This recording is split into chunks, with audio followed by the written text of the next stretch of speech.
こそは野上元帥、国取戦の芦名衆が一人よ。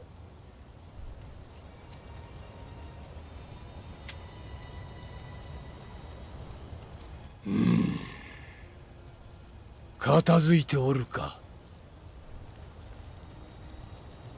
か。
わしは湧き出て次から次、若様、わしのせがれが伊之助が向かったゆえ無事はぐれ忍びよ。念のためじゃ、お主も若様を。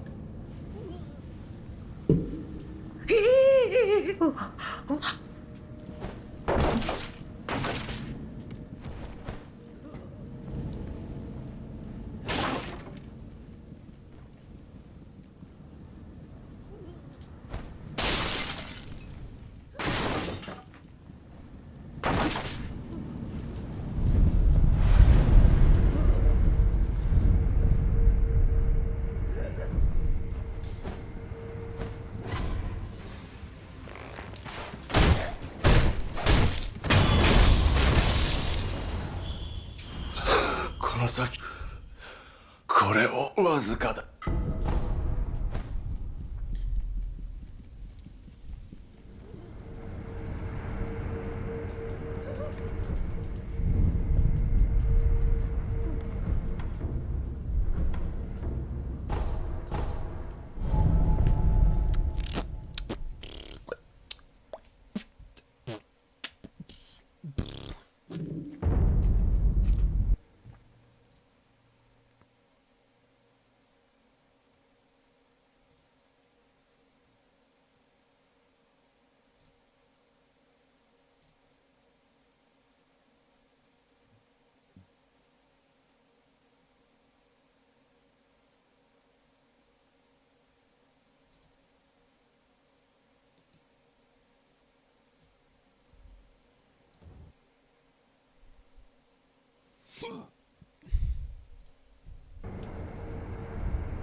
ようだ、また。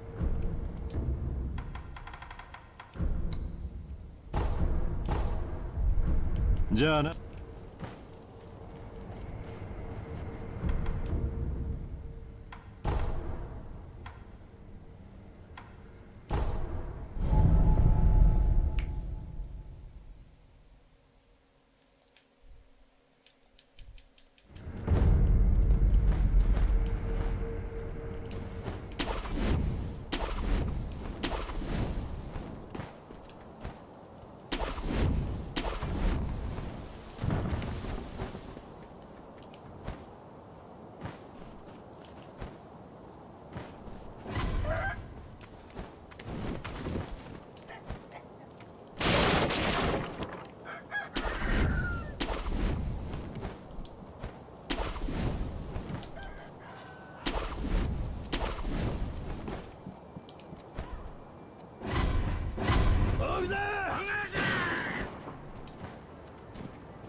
いいな、守りす。ああ。先ほど。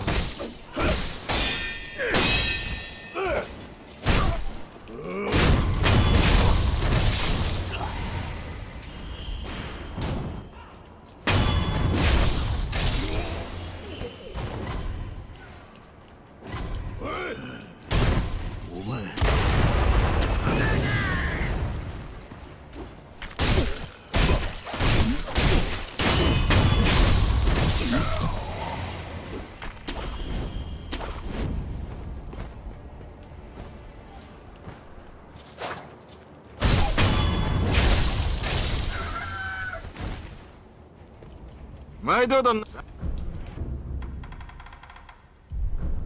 じゃあな、戦場でかくて。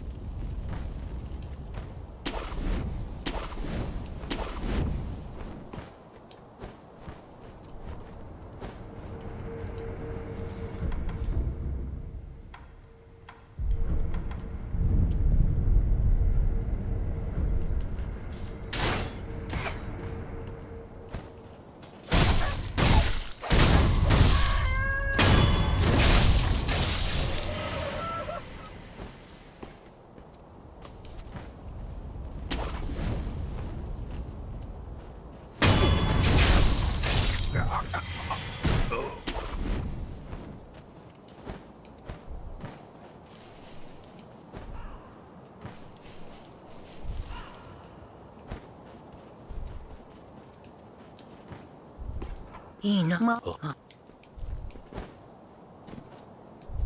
さあ、うわ。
いいな、ま。あああ。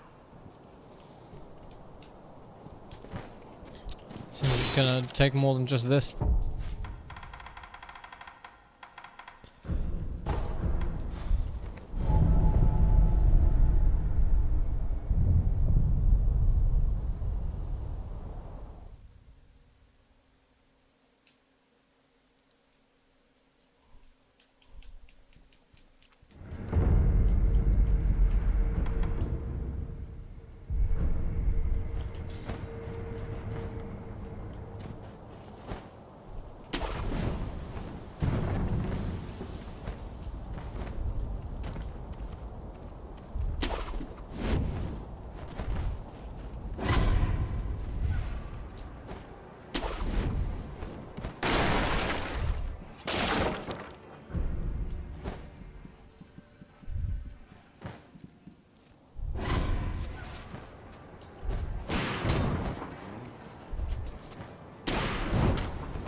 Ah.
the Fountainhead Palace is a mysterious place in the world of Sekiro. It is a part of the Divine Realm, which sits above the rest of Asia and douses her in its waters. Besides the waters, there is a in this world. We are the real. In this video, I'm going to speak about the dark secrets of the Fountainhead Palace. The palace is inhabited by the mystical cards and these fluffy divine good boys. Could you please stop trying to sound? Oh well. Moving on. There are two distinctively different types of mist people. Let's refer to them as warriors and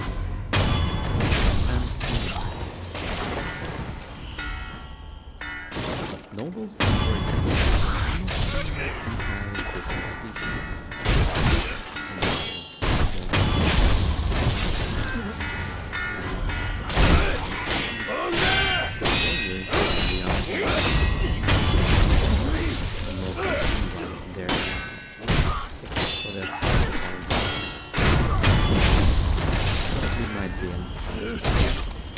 They also wear masks on their faces, unlike nobles.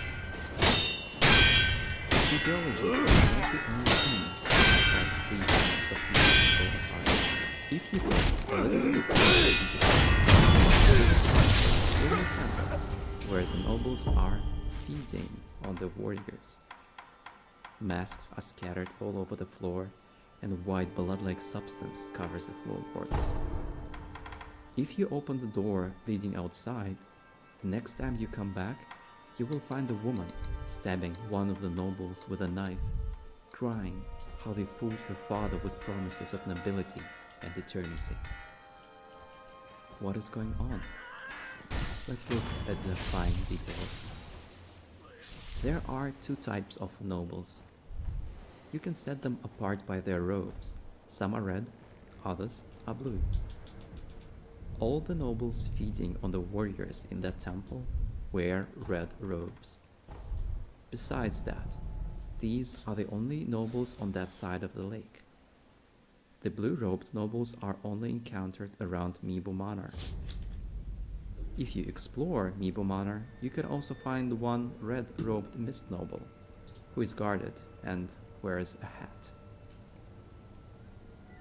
Going a little bit back, the mist noble you kill in the Forbidden Forest temple also wears a red robe, and he sits in front of what seems to be a red-robed noble statue. Also, the village's priest, when given water of the palace, drinks it all, and becomes a red-robed mist noble. He is alive when you first visit him after giving the water. I just couldn't find my footage, sorry. Notice how he's still wearing his own robes he had before transformation, and these look exactly like the red robes of mist nobles. The only difference in their garments is the rope around his neck, which really reminds me of what brought us all the way up to the Divine Realm. What's going on here? Let's go a level deeper. If you let a mist noble attack you, you will become frail, old, no longer capable of agile movement or resurrection. Your attacks are limited to weak swings.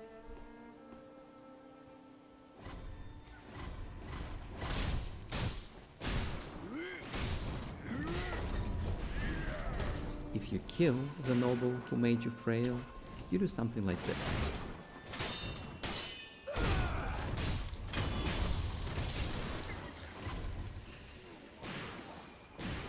Apparently sucking back the life force stolen from you. Could this be what the red mist nobles do to the mist warriors in that house on the other side of the lake? There is another interesting detail here. Every single mist warrior is a female warrior. Listen.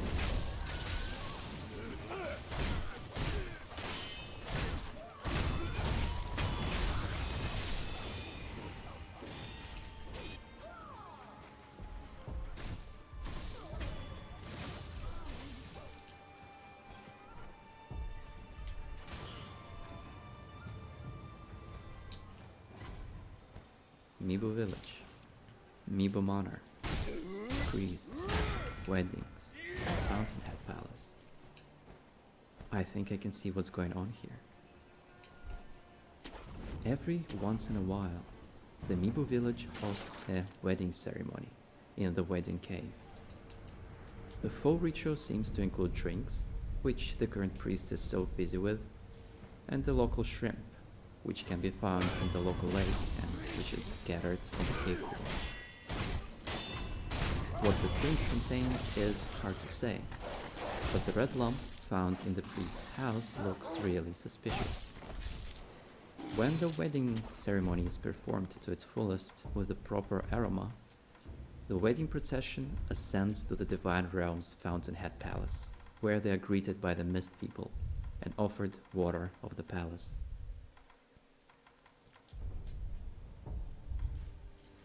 That's exactly what's said in the item's description. The water turns those who drink it into people of the mist, and they stay in the palace, now citizens of the Divine Realm.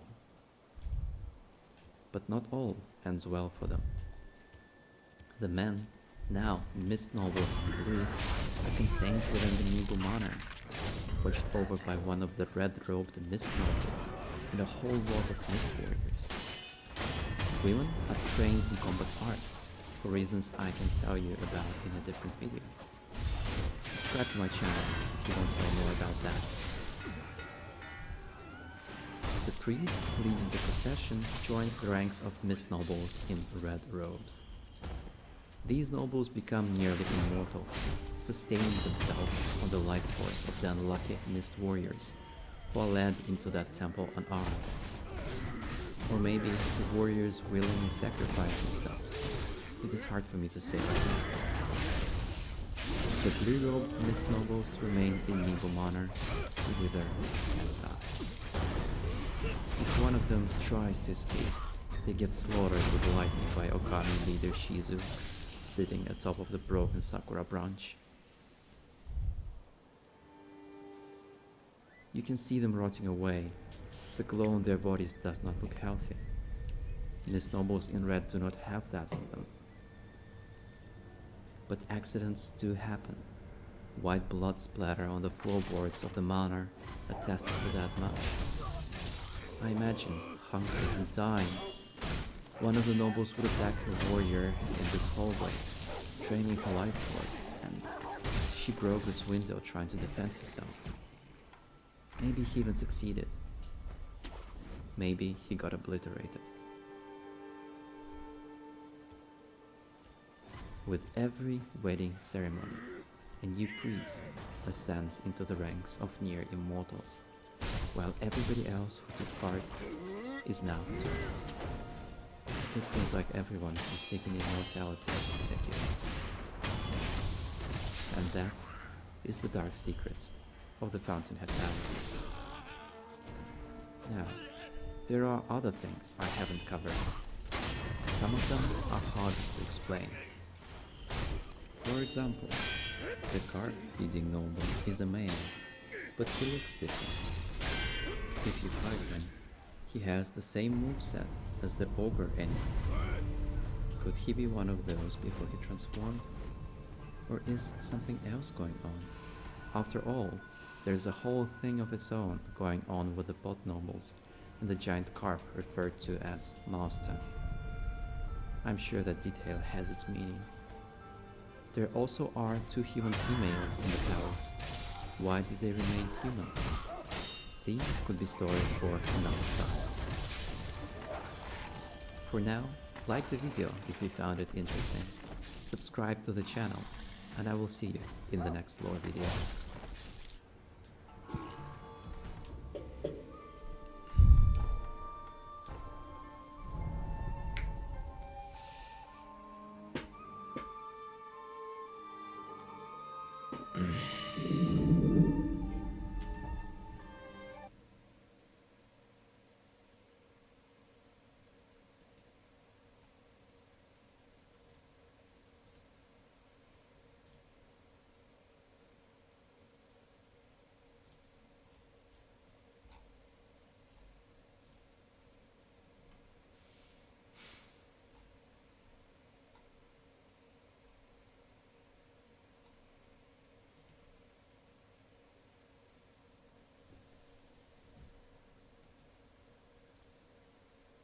This giant rope creature perplexed us all as he sort of dabbed us onto the cliff before the Fountainhead Palace.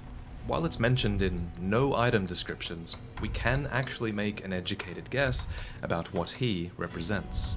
So let's tie a knot in it, once and for all. I'm so sorry about the pun.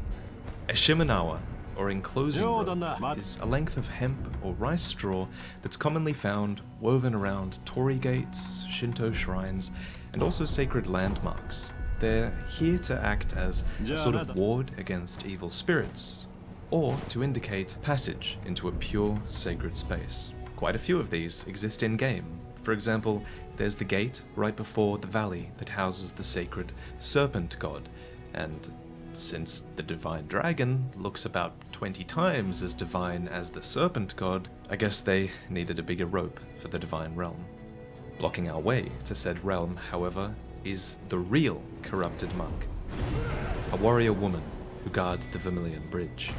So, one thing that marks female warriors as of the Okami clan is a vulnerability to Sabimaru's poison.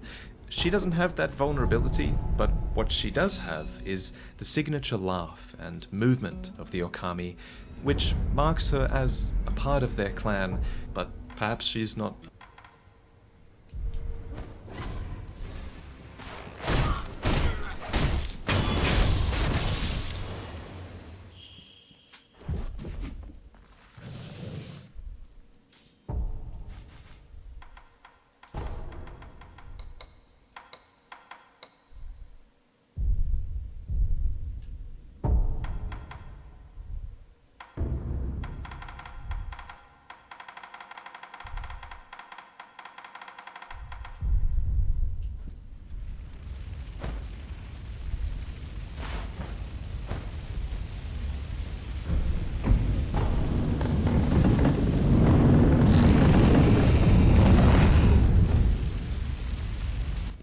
Okay.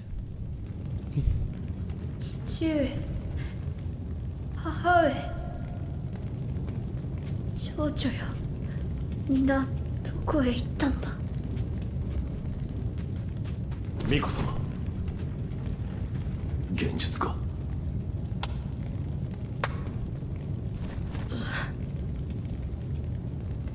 久しいな、フクロウのせがれよ。お嬢殿、言ってください。そなたはなすべきことをなすのです。わかりました。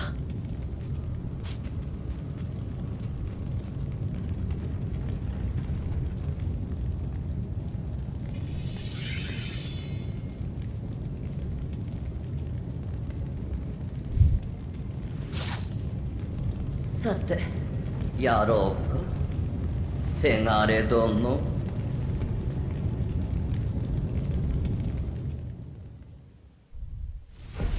お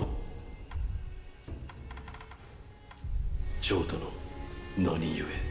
さてな、窓は忘れるぞ、せがれ殿。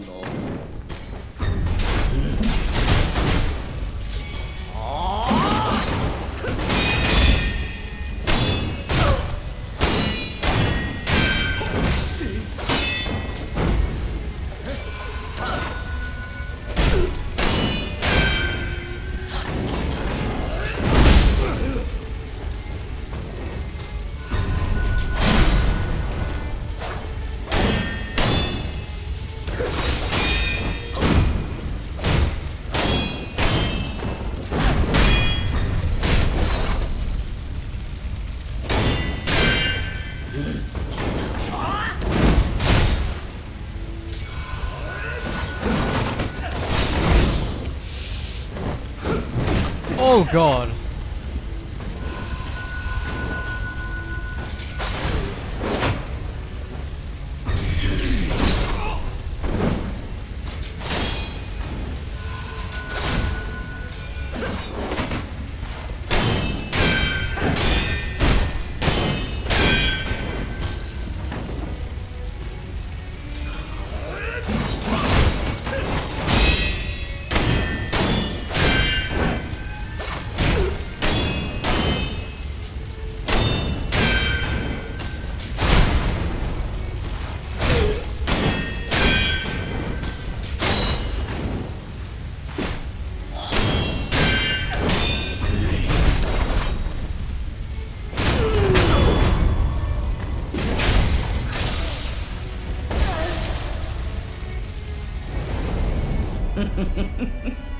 やるじゃないか、せがれ殿。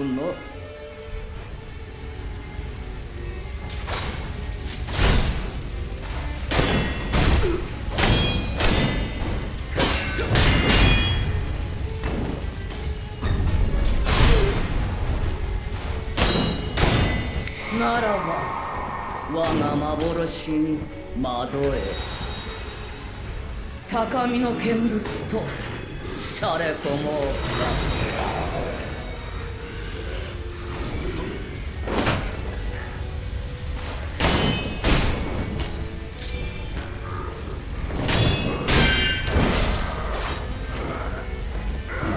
存外にやるものだな、フクロウのせがれよ。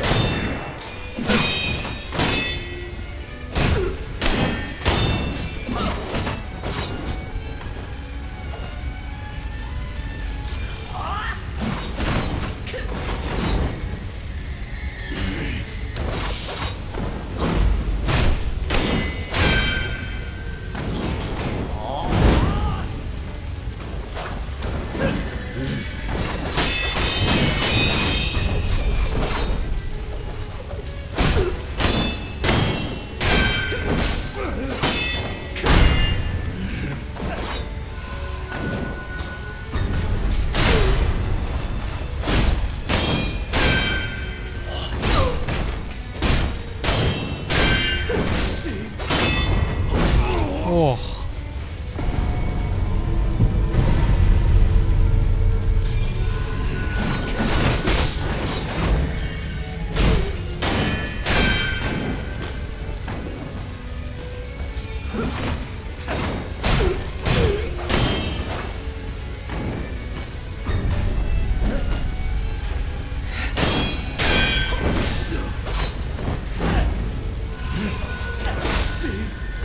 Holy shit, she does a ton of damage.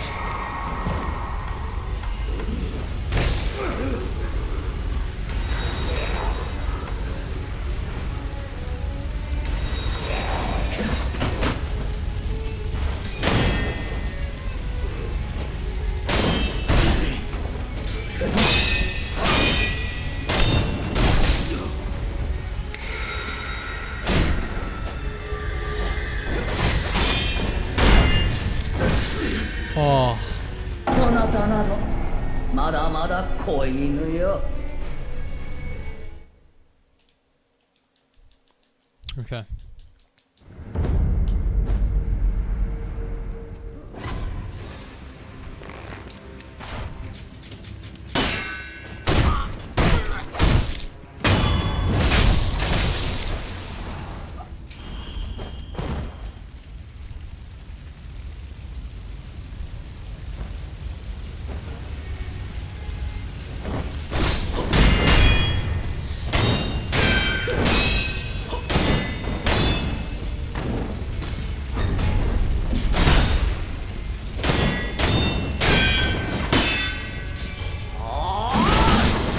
Holy shit.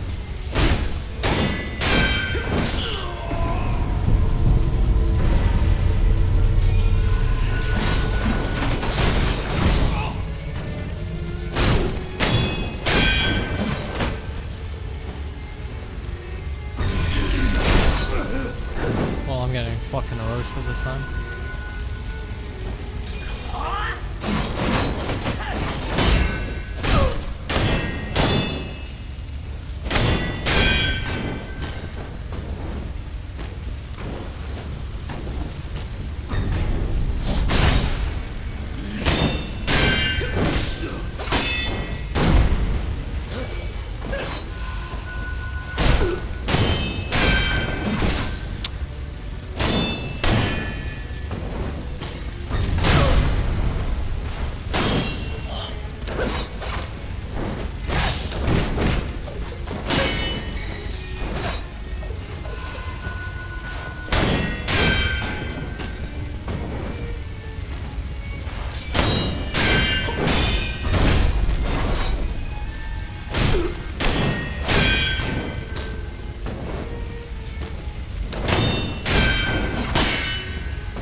そなたなどまだまだ Find yourself. 子犬よ。 You've been blessed.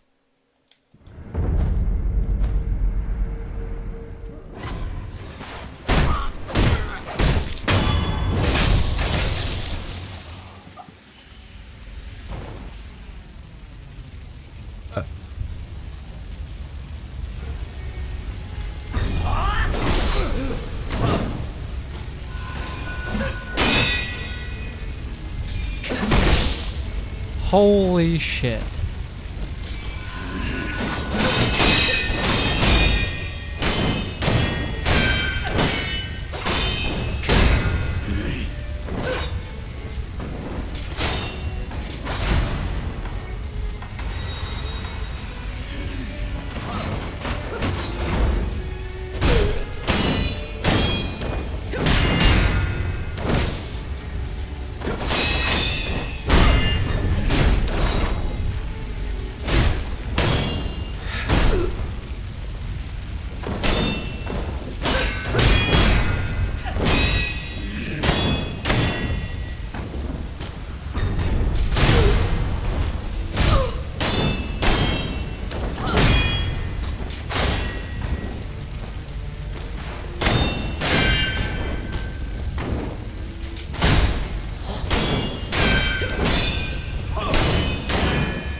Yay! やるじゃないか、せがれ殿。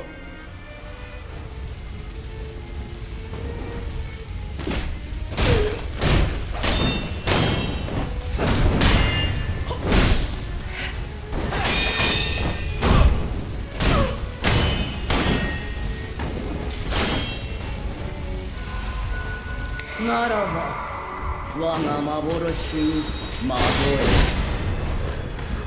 楽しんでおくれ、せがれ殿。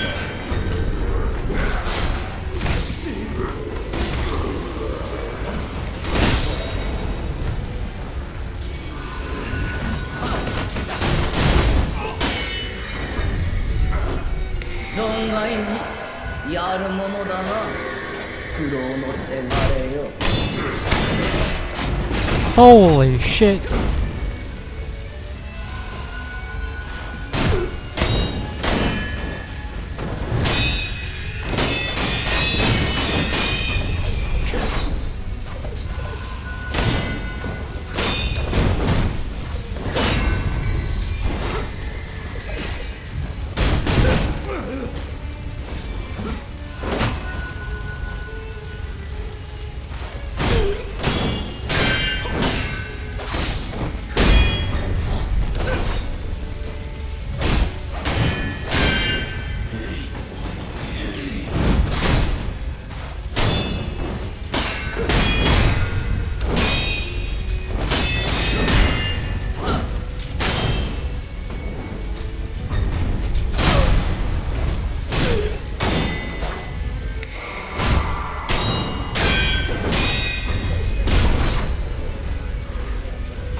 腕を上げたね、オオカミ。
私のためそなたは戦ってくれた。捨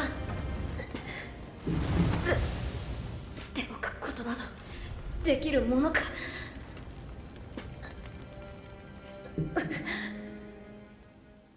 狼よ、我が血と共に生きてくれ。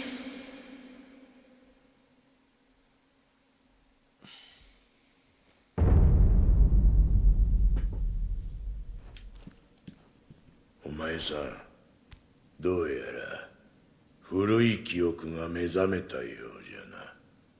ああ、巫女様を見た。そうかい。司祭は聞かぬし語りもするな。見えたものは己の内に留めておくもんじゃ。わかっそれがいい。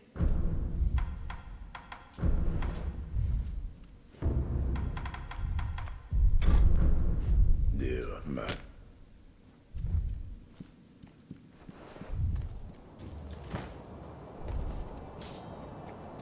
ようだな、また。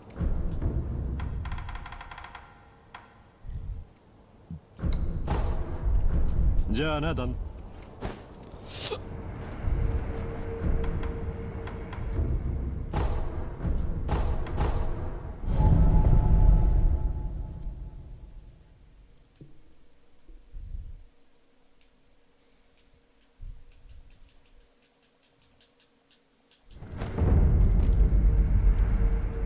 狼殿では戦況に至るため皆見つけ行くか。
part of their bloodline. Anyway, she has some really fascinating additions to her character compared to the rest of the Okami. First and foremost, she's infested, hence she's immortal, and this happened to be a quality that the Fountainhead thought quite appropriate for a single watcher of their palace. Her true name is Priestess Yao, and this is a name that user Sarumaro on Reddit thinks is a reference to Yao Bikuni, a fisherman's daughter who became immortal after eating the flesh of a niño. And I completely agree with this theory. So, a niño is best translated to mermaid for those of us in the West, though more accurately it's described as a fish creature with shining scales, a humanoid face, and the mouth of a monkey. In the story of Yao Bikuni, she eats the flesh of the niño, and those who do so are said to be blessed with incredible longevity, and this is what happened to Yao Bikuni, who in the story went on to become a wandering immortal priestess. So there's clearly a parallel here to Priestess Yao, the corrupted monk, which leads me to believe that Priestess Yao may have eaten immortal niño flesh as well, because the divine dragon, in fact, is called the Niño Dragon in the game's Hidden Files, and related to the divine dragon through a Chinese legend, the Great Carp.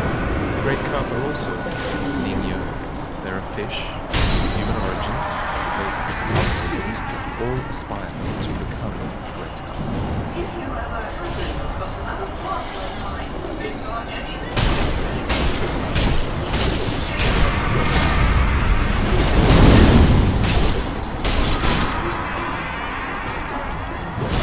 Thus, there have been many great carp. You can find their corpses littering the Fountainhead lakebed. All of these rotting corpses are a sort of testament to the ambition, the backstabbing, and the desperation of the carp nobles to become eternal.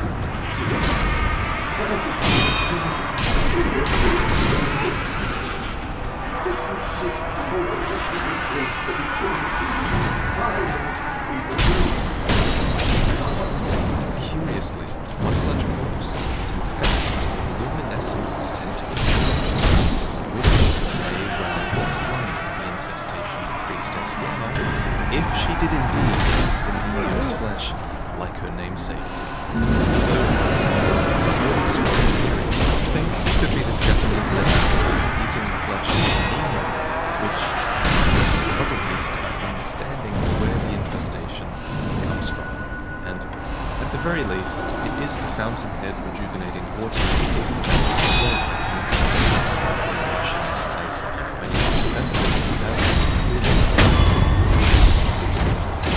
near the infested corpse of the Great Carp is the fallen spirit of Yashariku, who reports the cosmic delay. So the heavens are ruined forms of Ashi's heroes, and Yashariku in particular has a really interesting story. So he died as nobles, but his spiritual ancestors might not have had his twin been at his side.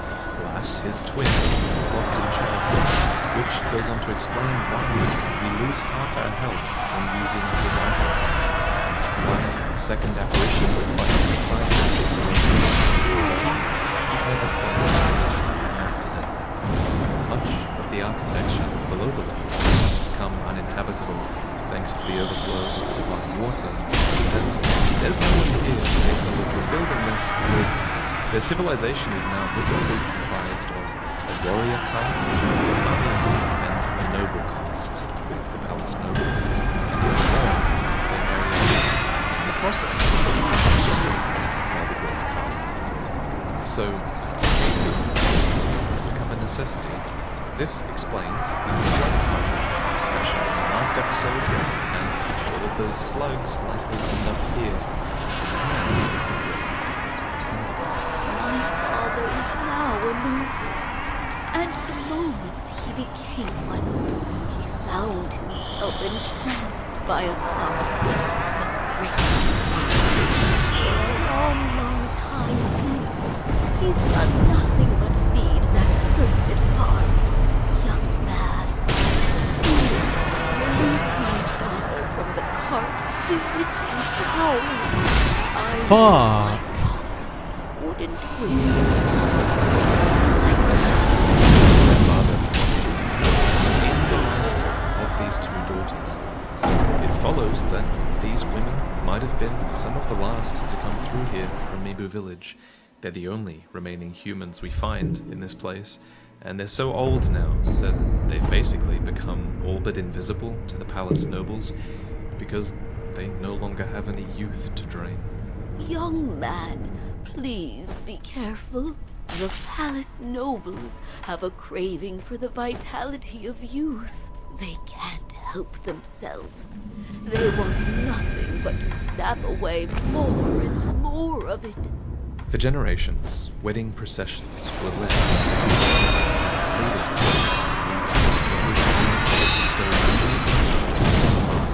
the Mibu technique of breathing underwater. And when they arrived, the wedding procession was allegedly given the palace, which connected them to the noble, and then you would be fit to become a citizen of the palace.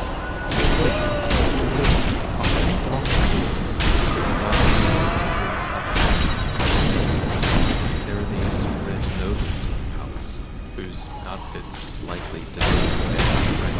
Here, they feast on horses. And they do so while right behind them lie a set of white wedding palanquins.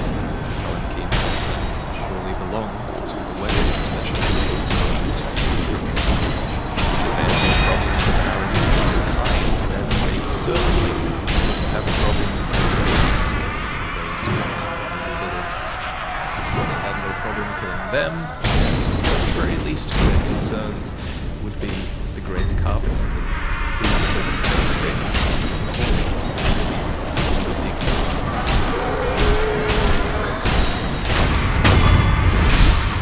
You tricked him all this time.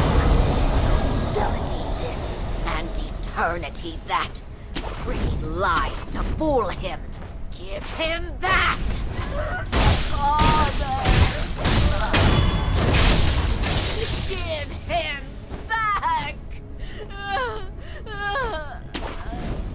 So, as Fountainhead culture descended down a really dark path, it's no surprise that in a way, Kato saw fit to leave.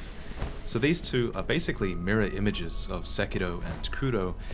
They're a divine child and their guardian, just like us, except that Tomoe and Takeru descended from the Fountainhead and then began to mingle with the Ashina elites. Back then, Lord Genichiro and I would come here a lot. Lord Takeru would play the flute, and Lady Tomoe would dance under the Everblossom. It was a wonderful sight. Note that just as Takeru played the flute of the palace nobles, so too did Tomoe dance like the Okami of the Fountainhead. It's a cool little detail. That day beneath the branches of the Everblossom tree, Lady Tomoe tried to commit suicide.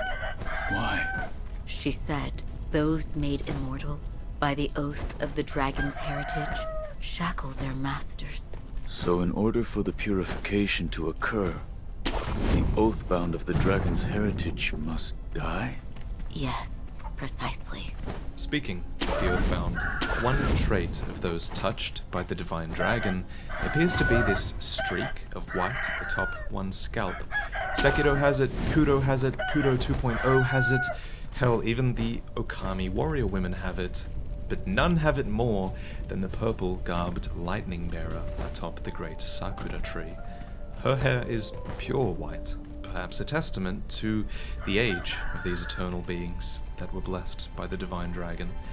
And it bears mentioning that the actual name of the divine dragon in Japanese is the Sakura dragon, which is a name that suits it way better when you consider the nature of the Sakura tree. These cherry blossoms, if you didn't know, they only bloom for 1 week in an entire year. It's this period of exquisite beauty that sadly cannot last, but is all the more beautiful for it. To the Japanese, this symbolizes an acceptance of destiny, karma, and mortality, and this balance is really usurped and turned kind of unnatural in Sekiro because the Sakura here bloom permanently. And this is, of course, thanks to the Sakura dragon who drifted here from the west, and he probably was lost until he discovered Japan, which luckily also had Sakura trees, and he decided to settle in this fertile land, which forced the lesser gods out. And I've spoken of these lesser gods before, since it's possible that the lesser gods are the serpent god who were once a part of this region. But I should really also be mentioning the white dragons of the tree, these wizened little dudes that also fit the description. Their faces can be found on the architecture of the palace, thus I think it's likely that they were actually here before the dragon took root. They are of the tree, after all, and I reckon these awful gods were merged with the divinity of the Sakura dragon when he made their tree his own. And we mentioned the white hair of the Oathbound as well, something that is also seen with the old dragons. They have become this really sickly white. Literally too, because they are very sick.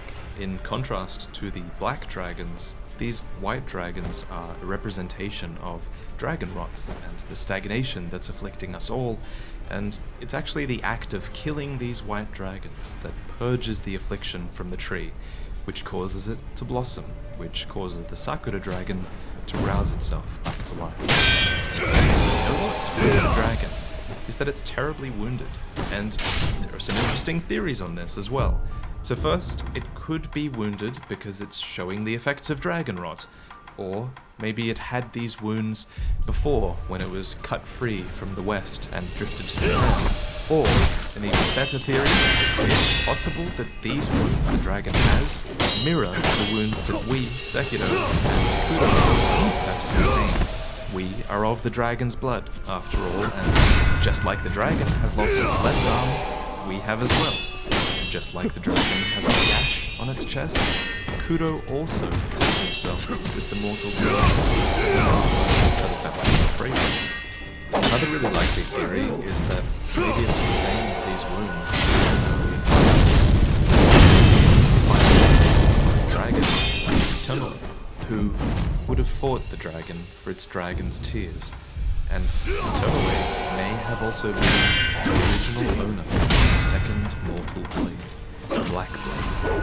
It's easy to complete, say, without really realizing that the Black Blade exists, but it is a super important item for explaining the story. Its real name is Open Gate, a weapon with the power to open the gates to the underworld, which, if you didn't know, is what happens at the end of the game, when Genichiro summons his grandfather back in his prime to defeat him. And its description has one final word, one that reads, "I beseech you, make offerings for the dragon's blood." This links to the divine dragon. While it's the most sinister example of the divine dragon wanting an offering, it's not the only example. Kami was an offering. The Mibu were brought here as marital offerings. Those of the Fountainhead had a practice of cutting spirit emblems from their flesh with a ceremonial knife. And there's also a shrine maiden here who has passed away praying at the dragon's shrine. And then there's the Black Blade, which was allegedly used for offerings as well. And now, let me explain why the Black Blade would have belonged to Tomoe. First, we know that Tomoe wanted to sever immortality, and for this, she needed the tears of the divine dragon. However, while the Black Blade could wound the divine dragon, it couldn't impart its tears, and for this she would need the red mortal blade, which is actually named the Gracious Gift of Tears. It's designed for this purpose, but unfortunately for her, it was hidden away by the Senpo High Priest, and no matter what Tomoe tried, she could not get him to reveal its whereabouts. And she did try to get it, which puts her at odds with the Divine Dragon. Second, those Tomoe was closest to in Ashina ended up knowing a lot about the Black Blade. A scroll describing it is left outside of Ishin's quarters. Genichiro trained under Tomoe and later managed to find the Black Blade. shaded and wrote the blade, an act that Genichiro performed at Black Blade. My point here is that Tomoe influenced the lives of so many people. Might not learn more about it. This series took a long time. If you enjoyed it, please consider checking out vatividya.com, where you can find this ever-growing collection of Souls-inspired merch designs. Our latest piece is The Fate of Kings by John Devlin, available in red bronze or black and white line. You've all finished the game at this point, right? Right? So, I've decided to compile my last 50 secrets for Sekiro into one video instead of 3, because after this it might be time to move on. Let's begin with what might be the best secret on this list. In the Shura ending, Al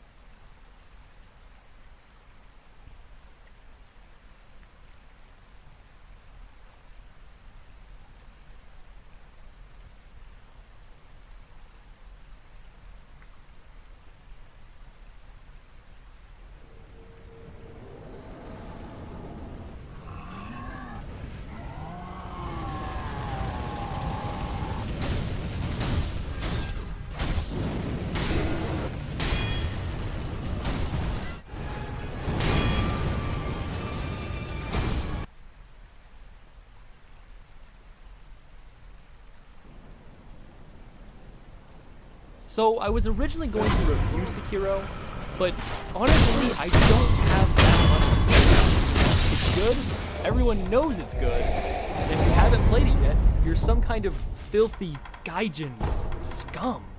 9 out of 10, just enough water. Here's a tier list. So yeah, instead of reviewing the game, I instead want to talk about the secret. I've seen quite a number of articles and posts saying that needs to happen.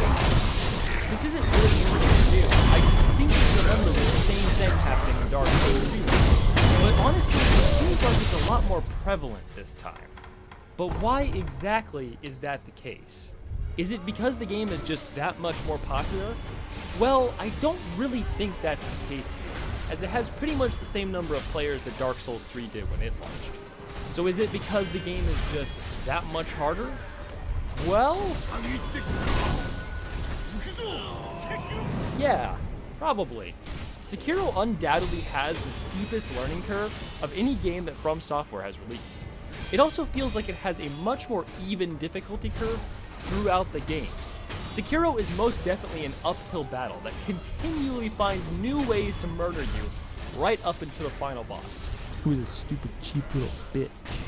Where the hell did he get this Glock from? This is feudal Japan, dude! Stop! So yeah, Sekiro is hard, and apparently a lot of people want an easy mode. I've seen lots of hot opinions thrown around, and oddly, most of the coherent arguments are in favor of an easy mode.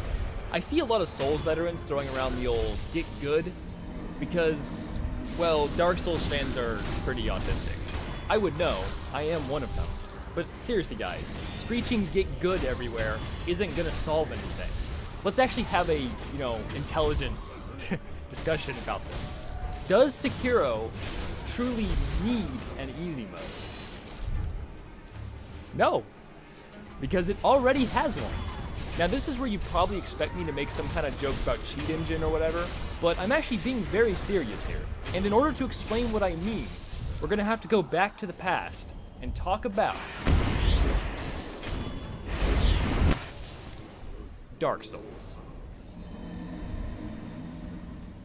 But before we get into that, it appears we actually have a sponsor. I know, right? Do you ever like to drink things? Do you sometimes get tired and go to sleep?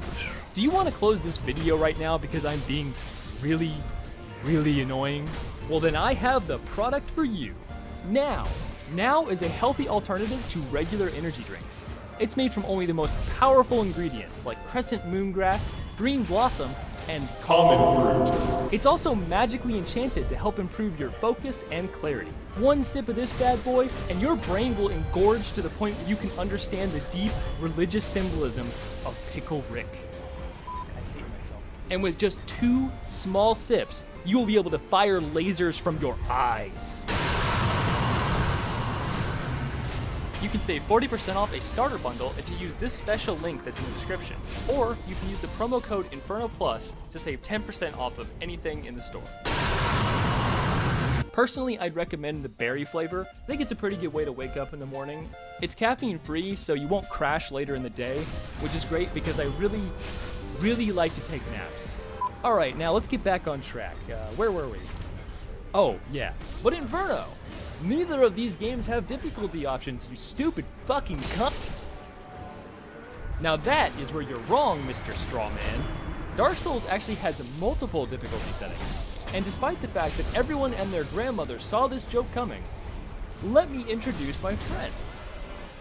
Easy difficulty, very easy difficulty, and of course, game journalist difficulty.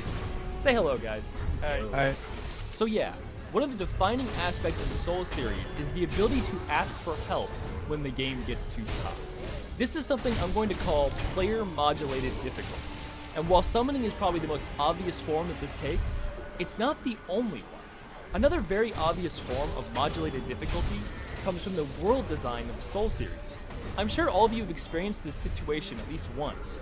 Imagine you're progressing through some area in the game, and then all of a sudden you hit the most absolute brickiest of brick walls you've ever seen. Whether it be a boss or a tough area or just whatever, you just can't seem to get past it. So you backtrack a bit and you find another area you haven't been to, and you go exploring. A few hours later, you can come back to that brick wall with a new piece of equipment or a fancy technique, or you just get better at the game from playing it, and then you absolutely obliterate it. You just tear it apart. That is modulated difficulty. You could have just kept chipping away at that brick wall and got good enough to beat it on your own. Or you can take an alternative path and go find a way around that boss or a way to beat that boss easier. Make those big brain plays. This is something that's unique to the Metroidvania design of the Souls game. They give you so much room to explore and improve while progressing down multiple different paths. If you run into a boss that you personally can't seem to figure out, you can just go somewhere else and deal with it later. Every player will have a different experience this way. A boss that I find insanely hard can be super easy for you. But because the game is designed in this particular way, we can both overcome it at our own pace. Alright, so moving on to our third form of modulated difficulty, meta knowledge. And no, this is not that kind of meta, this is like meta. What the hell am I supposed to do here? I was literally dodging, this is impossible. How do I beat this stupid boss? LMAO, just put on Fabo's armor and stand close to the Hinbird. Oh wow. This is just a total joke now. You can't hurt me at all. And that is knowledge at work, my friends. Having information about every single boss's weaknesses and strengths can make these games so much easier. I personally try to play most games completely blind so as to get the best possible experience from them. But if you were like, 11 years old or a writer for Kotaku, then looking up a guide could really make your experience a lot smoother. Once again, this is player modulated difficulty at its finest. You are in complete control of your experience. If you want the game to be harder, you can purposely restrict yourself from getting any help from anyone. But if you are really struggling and you just can't get a break, you just need help, then looking up a guide or asking your friends for tips can drastically improve your experience. Now, my last 2 points are pretty straightforward. Leveling up and consumable items. This is pretty standard stuff. If you are having a hard time with the game, grinding a few levels can definitely take the edge off. And if that isn't enough, there are tons of consumable items that can just help you get through. I can't tell you the number of times that a humanity heal or a pine resin has really helped make the difference in a tough boss fight. So yeah, that's pretty much all the core forms of player modulated difficulty throughout the Souls series. But how well do they translate into Sekiro? After all, it is a very different kind of game. Well, let's get the obvious one out of the way. Sekiro is a completely single-player experience. Summoning is entirely off the table, and I'm pretty sure this is the biggest contributor to why the game is so much harder. You are entirely on your own in this game. Big Brother is not going to take the controller this time and beat that boss for you. As for exploration and equipment upgrades, they also seem to be quite a bit weaker in this title. Of the dozens of shinobi tools available in Sekiro, I really only found a handful of them actually useful. The firecrackers are honestly the only ones I would say you have to have. You could pretty much skip every single other one.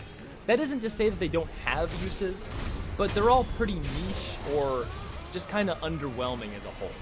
Personally, all I ever really used were the firecrackers and the phantom kunai, and I didn't even really use them that much, so yeah. But what about the attack power and vitality upgrades? Well, these actually do seem to have a pretty substantial effect on your character's progression. There are a lot of prayer beads just hidden all over weird areas, so when you go exploring, you feel like you're being rewarded for it pretty well. And it also feels like every upgrade that you manage to get is a pretty sizable increase in power. There is a bit of a problem though, as attack upgrades are pretty much directly tied to the main story, so there's not really many ways to boost your attack with optional exploration. So we've got a total miss with summoning, and a partial hit with equipment upgrades, so how about that meta knowledge? Well, this actually seems to be stronger than ever here. In fact, I think that a well-written guide for Sekiro could make the game pretty much trivial to complete. It seems like almost every single boss has some kind of weakness that you can exploit for a serious advantage. Hell, I mean, some of them can be outright insta-killed if you know what you're doing. I think my favorite example so far is Donkey Kong over here. I was talking with a friend while playing the game a couple weeks ago, and I mentioned how hard it was to deal with DK in his first phase. He then suggested that I try throwing firecrackers at him, so I opened up my menu and equipped them, and well, it pretty much just trivialized the whole fight. This boss went from a pretty formidable challenge to a total joke with one tiny change to my strategy. Imagine that. I'd also like to point out how busted the stealth system is in Sekiro. You can pretty much just skip entire areas by stealthing through them, and there are a lot of boss fights that you can cut in half if you sneak up on them. The stealth mechanics are they're just so spicy. It really can make the game a lot easier if you use it correctly. Alright, now what about consumable items and power leveling? Well, Sekiro's consumables are pretty alright. The sugars and spirit falls are pretty piss weak, but the wide variety of healing consumables can be very helpful. Between your healing gourd, pellets, rice balls, and the wannabe divine blessing, you should really never be at a loss for ways to heal up. And there are a couple of utility consumables like the pocket sand and snapseeds. On their own, they're kind of useless, but if you know what you're doing, you can make them pretty effective. There are also a few rare consumables like the Jizo statues, but honestly they fall into the weird trope of being too rare to ever use, so I don't really know what to say about them. Now, as for power leveling, well, it's pretty much absent. I mean, there is a point way late in the game where you get the Dragon's Mask and you can boost your attack power as high as you want, but, I mean, it's basically only useful for the final boss. So, overall, due to how streamlined Sekiro is, a lot of the options players used to have for managing the difficulty of the game are gone. And the focus definitely seems to be more on core mechanics and meta knowledge. This is why the outcry for an easy mode is so much louder this time. The shift of focus onto mechanics and knowledge makes the game a lot tougher for people who relied on summoning and efficient character building in previous games. And actually, you know, considering all of that, is the game really too hard? Does it actually really and truly need an easy mode to compensate for the lack of options that you have? Are the game journos actually finally right about something for once? No, of fucking course not. That's never gonna happen. Now, obviously, I don't think Sekiro is a perfect game. It has problems, and I do want to get into that a bit. But let's just be real. I mean, adding an easy mode to Sekiro isn't just gonna magically make it work, you know? It's a game designed around difficulty. It's a game designed around overcoming tough challenges. If you take that away, it's nothing to it. It kills the game. It would literally kill the game. Miyazaki is never going to do that. The man may be insane and just like obsessed with vor and teleporting dogs, but he ain't stupid. Okay, so let's address some of the problems with the game. And the way I'm going to go about this is pretty much just kind of tell you about my first playthrough and go over some of the aspects of the game that I just don't think worked very well. So my first playthrough of Sekiro took about 4 days, I think. I went in completely blind and just basically brute forced the entire game with the katana. I tried using the shinobi tools at first, but I never got any particularly good results with them and just sort of kicked them to the curb after a while. It's rather unfortunate that the few tools I tried at first were pretty much the worst ones, and I never actually found out about the firecrackers or kunai until my second playthrough. The shinobi tools in general are just atrociously balanced, and as I said before, you can pretty much ignore almost all of them. Despite that, I still really enjoyed the game, and I think the tools are cool. I just wish they were useful. Now, another issue I had was that I found myself getting lost a lot. Now, I'm not sure if this is just because I'm an absolute mongoloid, or if it's honestly just that the game's direction is very lacking. Just for an example, I completely missed the Genichiro fight for like the first 2 days I played the game. I just had no idea that there was anything up there, and it didn't really help that the way you get up to Genichiro is through a random hole in the ceiling. This is like a main important path that you have to go on to get up there. I know there's other ways around, but this is like the main, like, direct route to get up there. Why is it just a hole in the ceiling? Just, I mean, seriously? I basically had to ask Young Meister to tell me exactly where to go, because I just didn't know that there was anything up there. I also happened to miss the purple gourd as well. And while this isn't strictly a required item for progression, good fucking luck beating the game without it. I'm serious. You need this goddamn thing. Why is it sold by some random vendor that you can totally miss?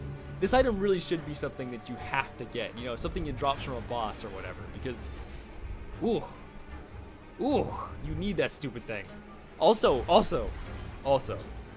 Terror is a dumb, stupid, idiot mechanic. Delete this. I swear to God, delete it. It's awful. Okay. Alright, so moving on to another issue, the health bars. Sekiro purposely misleads the player a lot during boss fights, and it's kind of annoying. Early on in the game, they set up this precedent that if a boss has more than one health bar, it is denoted by a red circle like this. This is only accurate for like 1/3 of the game, and then every boss after that just has a gimmick phase taped on at the end. My problem isn't really with the additional phases, it's just the presentation. The game explicitly sets up a challenge, and then changes the rules after you beat it. In my opinion, it really feels like the game is cheating you out of a victory, kind of in the same way that a child would change the rules of a game that they're about to lose. They pull this same trick way too many fucking times throughout the game, and it definitely hampered my enjoyment of certain boss fights. I pretty much just gave up on relying on health bars by around the midpoint of the game. I was just like, they're meaningless. If it says 2, he might have 3. If it says 1, he might have 5. Who knows? And I just stopped caring, and that's not good. That's not good. Just show us how many health bars the boss has from the start. Set up the challenge, and let me beat it. And actually, you know what? Let me know what you guys think about this in the comments. This is definitely a very subjective point, but I feel like the perception of being slighted makes a big difference in how you perceive a challenge. Alright, so one last bit of criticism here. I feel like the attack power upgrades are really poorly balanced. And as an example, I want to talk about Sword Saint Ishin. On my first playthrough of Sekiro, I beat Ishin with an attack power of 10. It was an absolute fucking nightmare. I'm pretty sure I put a good 30 or 40 attempts into that fight before I beat it, and I only just barely scraped by. I really did not enjoy it, too. It felt like it was going way too far with the difficulty, and it just left me in a terrible mood. The day after that, I started a new playthrough with the intent of beating the game 100% and doing some of the different endings. And by the time I reached Ishin again, I had an attack power of 16. I walked into that boss fight and just absolutely destroyed the man. I literally killed Grandpa. It was awful. And just to be clear, it wasn't a clean victory. I played pretty much the same as I did the first time, maybe even worse, and yet I had better gear and higher damage, so I just pounded the crap out of him. I believe the reason for this is the posture regeneration, because it really punishes you for having low attack power. Since I had super low attack power on my first playthrough, Ishin's natural posture recovery was basically outpacing my damage. And because of that, it took an incredibly long time to lower his health and actually break his guard. It's hard to say how they should solve a problem like this, but you know, maybe a little message that pops up and says, hey, your attack power is a little low for this boss fight, you might want to go explore more. That would have saved me so much frustration if I'd gotten that on my first playthrough. Alright, so to wrap things up, Sekiro is definitely the hardest game that From Software has ever published. And while it does have its own issues, and it lacks a lot of the difficulty modulation the previous games had, it's far from impossibly difficult. I will say I hope that From Software patches the game and irons out a few problems here and there. There are definitely some bosses that could be tweaked a bit to make them a little less oof. But overall, I believe that with a well-written guide and a little bit of practice, even the most hopeless of Forbes journalists could complete this game in its current state. And if that isn't enough, well, you can always just get good, nerd.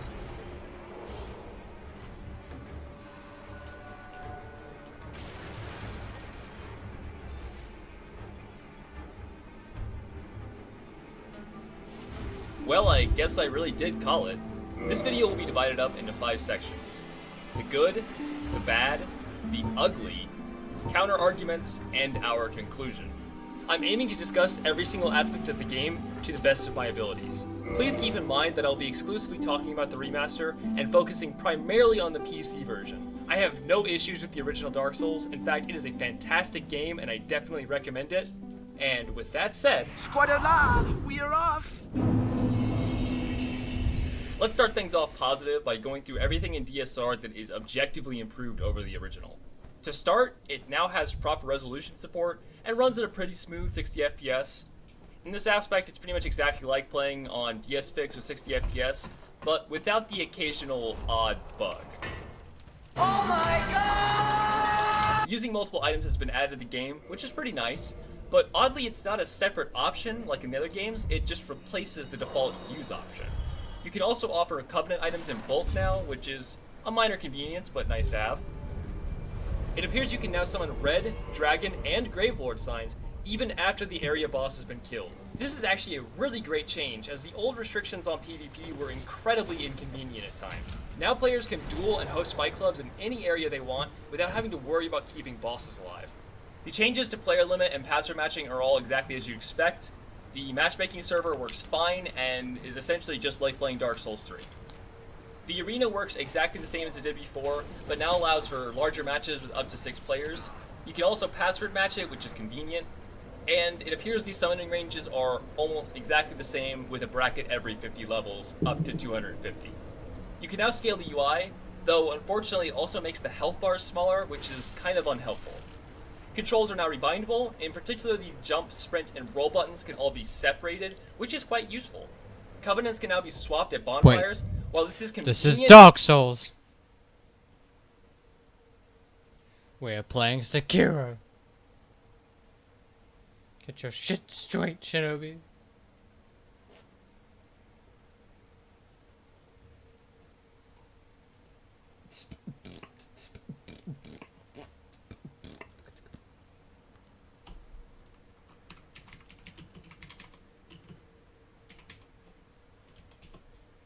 I need more boss lore.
Alright.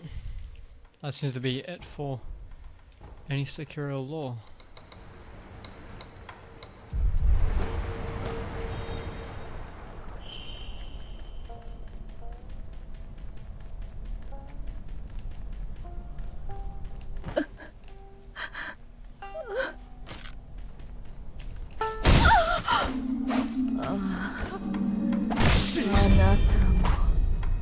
作座さん、特質のですね。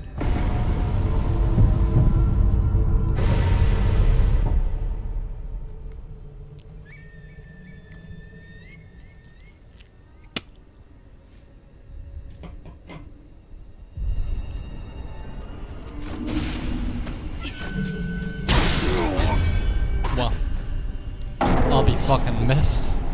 隠すのですか。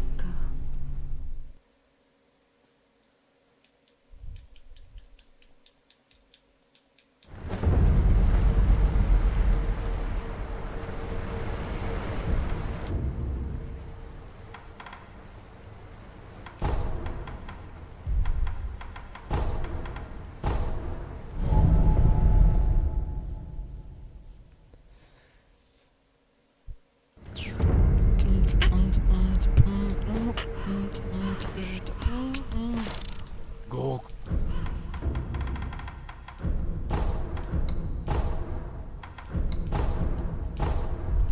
死者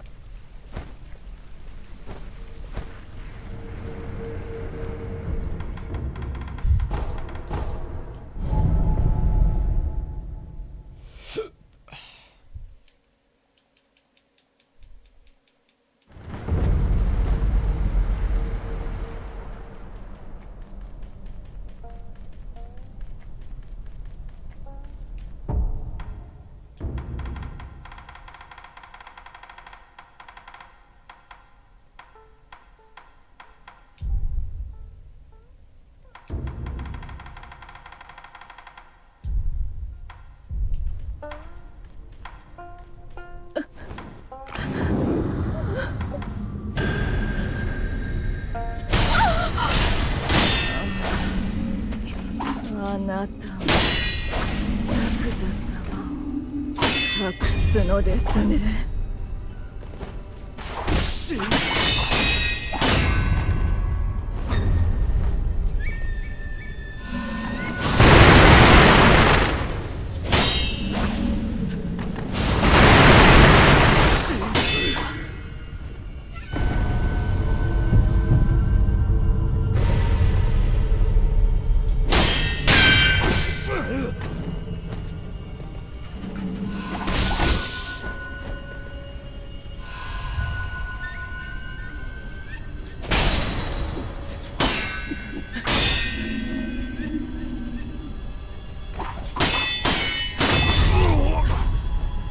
どうして隠すのですか。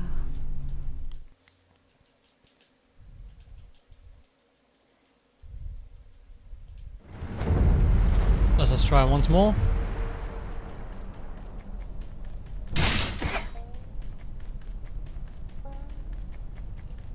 Ah!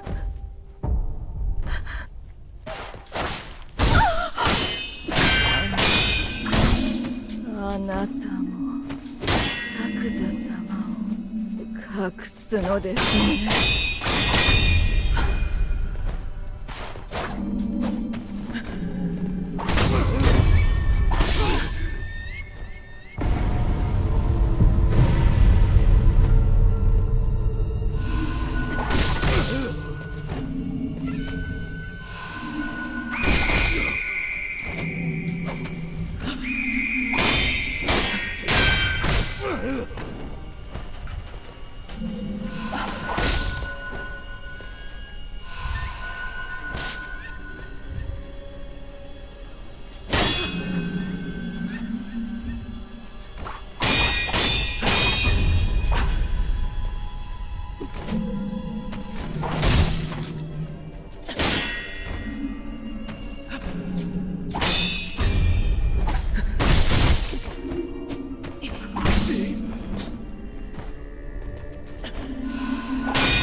すのですか。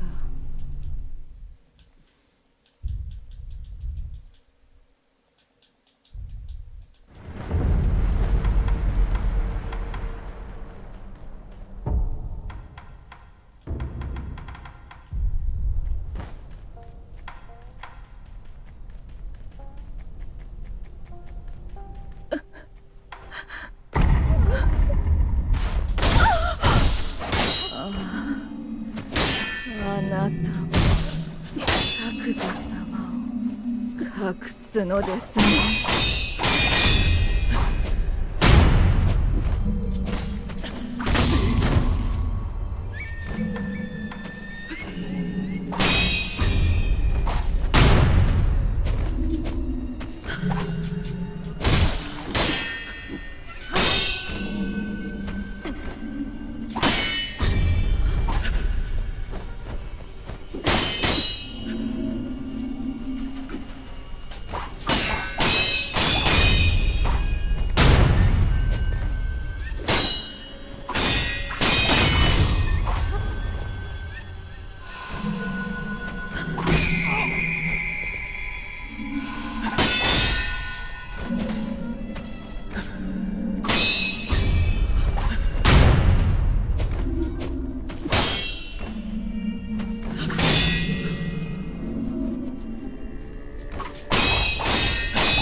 来てくれぬならせめて代わりに。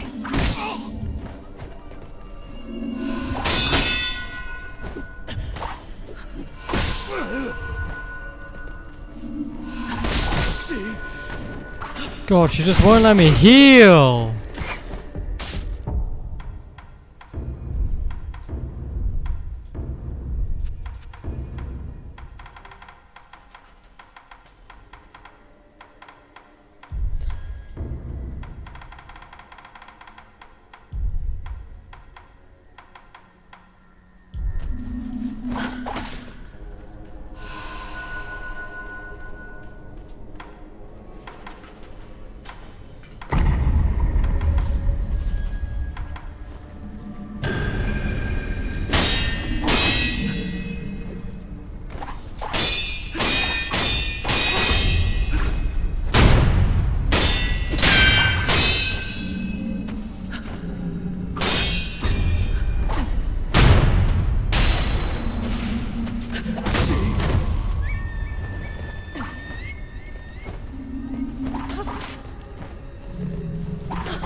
She makes it so impossible to heal.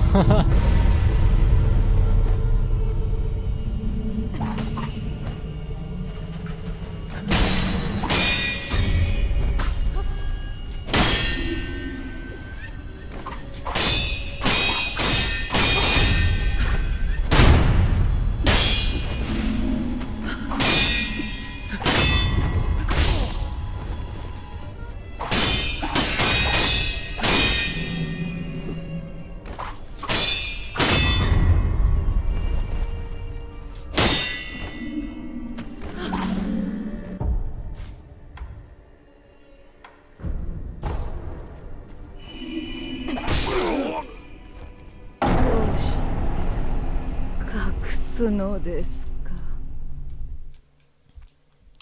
I keep going from I don't think I can beat them to shit, it's 2 AM. This boss fight and then I'm sleeping.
that is it for tonight.